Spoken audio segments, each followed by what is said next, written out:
আগাম জামিন চেয়ে হাইকোর্টে দ্বারস্থ হলেন অনুব্রত মণ্ডল। বীরভূমের ইটভাটায় লুঠের মামলা বিচারপতি তীর্থঙ্কর ঘোষের এজলাসে আবেদন অনুব্রত মণ্ডলের। বীরভূম জেলা আদালতে ধাক্কা খাওয়ার পর এবার হাইকোর্টে দ্বারস্থ অনুব্রত মণ্ডল। 2021 সালের ঘটনা, যখন বীরভূমে ইটভাটায় হামলা চালানো হয়, 30 লক্ষ টাকা ইট লুট করা হয়েছিল বলে অভিযোগ অনুব্রত মণ্ডলের বিরুদ্ধে।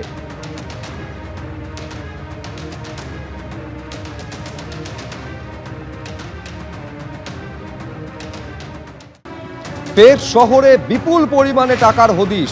বিধাননগরে একটি ফ্ল্যাট থেকে 2 কোটিরও বেশি টাকার সন্ধান পাওয়া গিয়েছে।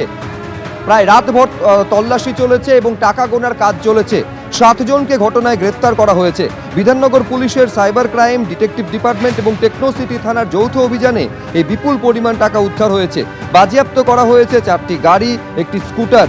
এই ফ্ল্যাট থেকে এক মহিলা সহ 7 জনকে প্রথমে আটক করা হয় এবং তারপর তাদের গ্রেফতার করা হয়।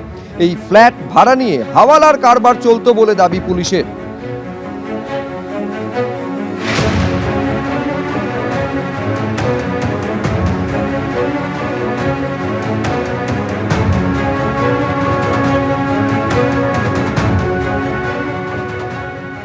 নিউটাউনে কল সেন্টারের আড়ালে হাওয়ালার ব্যবসা। এই মুহূর্তে আমরা রয়েছি টেকনো সিটি থানার সামনে।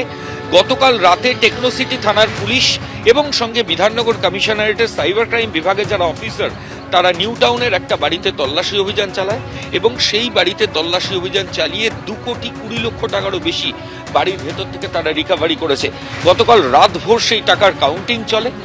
এই মুহূর্তে টেকনো সিটি থানার সামনে আমরা যে ছবি দেখাবো, এই ধরনের গাড়ি সেগুলো বাজেয়াপ্ত করে আনা হয়েছে।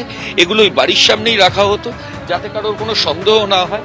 এই ধরনের গাড়িতে করে সাধারণত যে এটিএম, যে ব্যাংকের এটিএম রয়েছে, সেই এটিএম এর টাকা রিফিল করা হয়।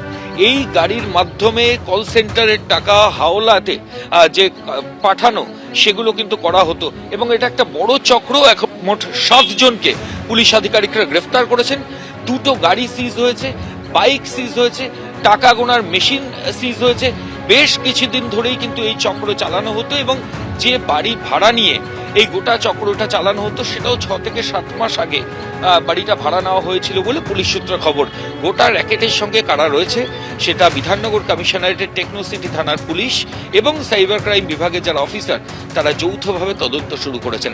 ক্যামেরা অতনু কুণ্ডুর সঙ্গে ময়ূখ ঠাকুর চক্রবর্তী, এবিপি আনন্দ, নিউটাউন।